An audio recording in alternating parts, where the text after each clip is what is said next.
அனைவருக்கும் வணக்கம். அனைவருக்கும் இனிய தமிழ் புத்தாண்டு நல்வாழ்த்துக்கள்.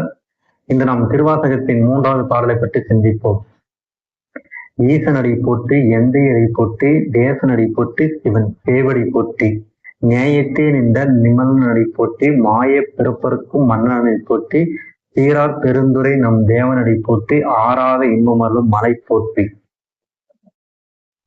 பாடலின் பொருள்: ஈசனடி போற்றி, எந்தையடி போற்றி. ஈசன் என்றால் எல்லா செல்வமும் உடையவன். எந்தை என்றால் என் தந்தை. எல்லா செல்வமும் உடையவனின் திருவடியை போற்றுகின்றேன். என் தந்தையின் திருவடியை போற்றுகின்றேன். தேசனடி போற்றி, சிவன் சேவடி போற்றி. தேசன் என்றால் ஒளிமயமானவன். சிவன் என்றால் மங்களம் உடையவன். ஒளிமயமானவனின் திருவடியை போற்றுகின்றேன். மங்களம் உடையவனின் திருவடியை போற்றுகின்றேன். நேயத்தே நின்ற நிமலன் அடி போற்றி. நேயம் என்றால் அன்பு. நிமலன் என்றால் மலமற்றவன். அன்புமயமாக உள்ளவனின் திருவடியை போற்றுகின்றேன். மலமற்றவனின் திருவடியை போற்றுகின்றேன். மாய பிறப்பருக்கும் மன்னனை போற்றி. மாயம் என்றால் வஞ்சனை. வஞ்சனையாய் வந்து சேரும் பிறப்பை அறுக்கும் மன்னனது திருவடியை போற்றுகின்றேன். ஆறாத இன்பமருளும் மலை போற்றி. ஆறாது என்றால் தெவிட்டாத. மலை என்றால் எடுக்கக்கூடியாத தன்மையுடையது.